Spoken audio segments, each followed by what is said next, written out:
Sir అంటే నేనెందుకు అయ్యాను ముందు ఇక్కడ తెలంగాణ అస్తిత్వ వేదికలో నేను ఎందుకు భాగస్వామ్యం అయ్యానని చెప్పేదికి ఒకటే స్పష్టంగా ఏంటంటే నాకున్న ఇది నేను ఇక్కడ భౌగోళికంగా ఈ ప్రాంతంలో జీవిస్తున్నాను కాబట్టి ఈ ప్రాంతం పట్ల నా కమిట్మెంట్ అనేది కాదు. ఈ ప్రాంతానికి ఒక భావధార, ఒక ఆలోచన విధానం, ఒక జీవన శైలి ఉంది. అది నాకు నచ్చటం వల్ల దీనిలో నేను భాగస్వామ్యం అవుతున్నా. కానీ కేవలం హైదరాబాద్లో ఉండటం వల్ల నేను తెలంగాణ అస్తిత్వాన్ని పుణికిపుచ్చుకున్నానని చెప్పట్లా. నేను ఇక్కడ వేరే తమిళనాడులో ఉంటేనో లేకపోతే ఇంకో చోట ఉంటేనో నేను వాళ్ళలాగా ఉండాలని, వాళ్ళని సమర్థించాలని కూడా ప్రత్యేకంగా అనుకునేవాడో లేదో నాకు తెలియదు. కానీ తెలంగాణ ఉద్యమాన్ని సమర్థించాలనేది, తెలంగాణ ఉద్యమంలో నేను పెద్ద భాగస్వామిని కాదు. కానీ ఆ రోజు కూడా టీవీ ప్రోగ్రాముల్లో అక్కడ మాట్లాడినప్పుడు తెలంగాణది జెన్యూన్ కాజ్, ఇది న్యాయం, తెలంగాణకి ప్రత్యేక తెలంగాణ అస్తిత్వం అనేది ఒకటి ఉండాలనేది ఆ రోజు నుంచి మాట్లాడుతున్నాను. ఆ రోజు నుంచి మన తెలంగాణ ఉద్యమకారులతో అందరితో దగ్గర సంబంధాలు, స్నేహాలు ఉన్నాయి. అయితే నేను ఒకటే మాట, రెండు ముక్కల్లోనే ఇక్కడ ఏంటంటే, ఒక రష్యా మంత్రిని ఒక ఆయన అడిగాడంట. నేను చెప్పేదాన్ని అర్థం కావటం కోసం చెబుతున్నా. రష్యా మంత్రిని అమెరికా మినిస్టర్ ఒక అతను అన్నాడంట, మేము ప్రపంచానికి చాలా ఇచ్చాం, శాస్త్ర సాంకేతిక పరిజ్ఞానం కానీ ఇంటర్నెట్ ఇచ్చాం, అవి ఇచ్చాం, ఇవి ఇచ్చాం, మీరేమి ఇచ్చారన్నాయంట. అంటే రష్యన్ మినిస్టర్ చెప్పింది ఏంటంటే, మీరు అవన్నీ ఇచ్చారేమో, మేము న్యాయ భావనను ఇచ్చాం ప్రపంచానికి, ఇది న్యాయం, ఇది అన్యాయం అనే భావాన్ని ప్రపంచానికి న్యాయం గురించి చెప్పామన్నాయంట. తెలంగాణ కూడా అలాంటిది. తెలంగాణ అనేది న్యాయం అనేది అన్యాయం అనేది గీత గీసి మాట్లాడగలిగినటువంటి, అన్యాయాన్ని ధిక్కరించగలిగినటువంటి స్వభావం ఉన్నటువంటి ప్రాంతం. అందుకే ఈ ప్రాంతం పట్ల నాకు మమకారం. నేను ఇక్కడికి రాకముందు, నేను ఆంధ్రాలో ఉన్నప్పుడు 95 దాకా నేను మొత్తం మీద ఓవరాల్గా అక్కడే ఉన్నా. మధ్యలో 2 ఏళ్ళు ఇక్కడ జాబ్ చేసి వెళ్ళినా అక్కడే ఉన్నా. అయితే అక్కడ ఉన్నప్పుడు కూడా నాకు తెలంగాణతో ఉన్నటువంటి మేజర్ కనెక్షన్ ఏంటంటే పాట బాగా వినేవాడిని, పాటలు బాగా వినేవాడిని. తెలంగాణకి సంబంధించినటువంటి లెఫ్ట్ పార్టీ నుంచి వచ్చా, సిపిఐ నుంచి వచ్చాను నేను. అది మొత్తం మేజర్ మీద గద్దర్ పాటలు కానీ, తెలంగాణ పాట అనేది ఆ రోజు నుంచి నన్ను కదిలిస్తూ వచ్చింది. ఈ రోజు నేను ఐఎమ్ ఫీలింగ్ ఎట్ హోమ్. నేను ఆంధ్రావాడిని ఈ రోజు కనుక్కోవట్లేదు, నేను అక్కడి నుంచి వచ్చాను, ఇక్కడ ఉన్నానని. I'm feeling more comfortable, more at home. ఇక్కడే నాది, నా ప్లేస్ ఇదే అనేది నా ఫీలింగ్ ఉంది. నాకు అక్కడున్న మిత్రుల కంటే ఇక్కడే మిత్రులు ఎక్కువ ఉన్నారు. ఇది నాకు స్వతహాగా మానసికంగా తెలంగాణకి దగ్గరవాడిని నేను. అందుకని తెలంగాణతో మమైక్యంగా అవటం నాకు అది విస్తరమైంది. ఇక్కడ ఉండటం బట్టి జరుగుతుంది కూడా కాదు. అది నా మొదటి నుంచి నా స్వభావం దృష్ట్యా దీనికి దగ్గరయ్యాను. దీనికి ఒకవేళ thankful I have to be thankful. మా నాన్న నాకు ఇచ్చిన కమ్యూనిస్ట్ భావజాలం, మా నాన్న నేర్పిన దానిలో ఆయన జెన్యూన్గా నన్ను నమ్ముండొచ్చు. బహుశా దానివల్లే నేను కూడా జెన్యూన్గా నమ్మటానికి వచ్చింది. సరే, సిపిఐలో కూడా నేను ఉన్నాను, కమ్యూనిస్ట్ పార్టీలో ఉన్నాను. కానీ నేను ఒకటి కూడా గమనించింది ఏంటంటే, చెప్పారు పెద్దలు, ఇక్కడ లక్షలాది మంది ఉన్నారు, రకరకాల చోట్ల నుంచి వచ్చిన వాళ్ళు ఉన్నారు, వాళ్ళంతా కూడా తెలంగాణతో ఐడెంటిఫై అవుతున్నారు కానీ ఆంధ్ర మిత్రులు కావటం లేదంటే అది దురదృష్టకరం. దానిలో కొంత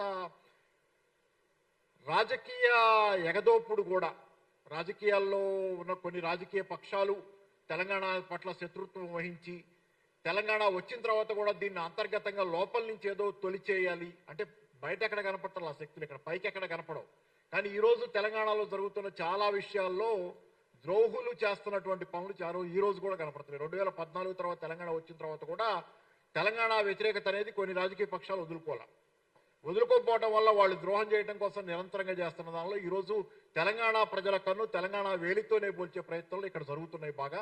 అందుకని ఏంటంటే ఆ రాజకీయ పక్షాల ధోరణి, దానివల్ల ఆ రాజకీయ పక్షాలకు అంటిపెట్టుకున్న వాళ్ళలో అందరూ కాదు, మళ్ళీ నేను ఇప్పుడు రాజకీయాల పార్టీల పేర్లు అనవసరం కాబట్టి మాట్లాడటానికి వెనకట్టం కాదు.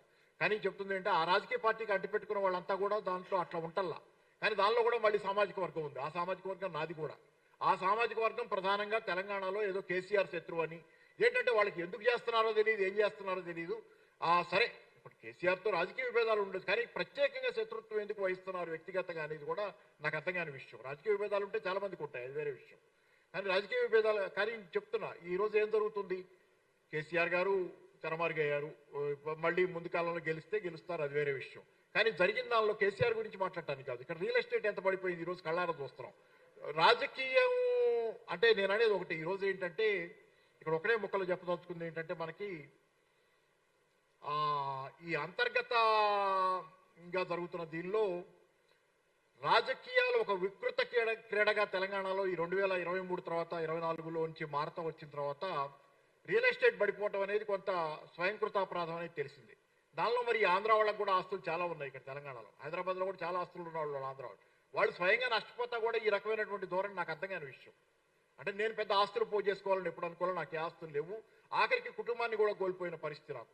ఎందుకంటే కుటుంబం అంటే దూరం అవటం, కుటుంబాన్ని కోల్పోవటం వేరే కాదు. ఎందుకంటే ఇదే ఆలోచన విధానం. ఈ ఆలోచన విధానం వల్ల మేము కుటుంబంలో మిగతా వాళ్ళతో అడ్జస్ట్ అవ్వలేక వేరుగా ఉండాల్సినటువంటి పరిస్థితి. ఇదే ఆలోచన. జస్ట్ కారణం ఏంటంటే మిగతా అన్ని సంబంధాలు సుహృద్భావ సంబంధాలు ఉన్నా దూరంగా ఉండాల్సింది. ఎందుకంటే రాజకీయ భావజాలం దృష్ట్యా, ఆలోచన విధానం దృష్ట్యా మనకి వాళ్ళకి అసలు బేసిక్ గానే పొంతన కుదరినటువంటి విధానం ఉండటం వల్లే దూరంగా వచ్చి బతుకుతున్నటువంటి విధానం. అందుకని ఏంటంటే నేను చెప్పేది ఒకటి, స్పష్టంగా నేను చెప్తుంది ఒకటి, ఆంధ్ర ప్రజలు చాలా అద్భుతమైనటువంటి జీవితం. ఒక్కళ్ళ మీద కూడా ఏగ కూడా వాళ్ళలా. కేసీఆర్ ఏం చెప్పారు? కేసీఆర్ అంటే ఆయన ఉద్యమ నాయకుడు కాబట్టి చెబుతున్నాను, టీఆర్ఎస్ నాయకుడికి చెప్పటల్లా. ఆంధ్ర వాళ్ళ కాళ్ళు ముళ్ళు గుచ్చుకుంటే నేను పంటతో తీస్తానన్నాడు. అట్లాంటిది కాకుండా భిన్నమైంది ఏమన్నా తెలంగాణలో జరిగిందా?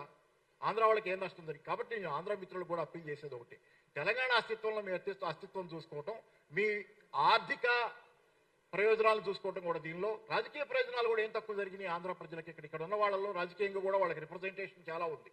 కాబట్టి అంటే కేవలం సంకుచితంగా రెచ్చగొట్టుడు కార్యక్రమాల్లో ఎవరో బయట నుంచి రెచ్చగొట్టేది, ఇక్కడ ఇంకా దీనిలో ఏదో అంతర్గతంగా వాళ్ళ ప్రయోజనాల కోసం, కొద్దిపాటి మంది ప్రయోజనాల కోసం చేసే దానిలో మనం భాగస్వాములు కావద్దని, మనం విస్తృత తెలంగాణ ప్రయోజనాలతో మమైకం అవుదాం.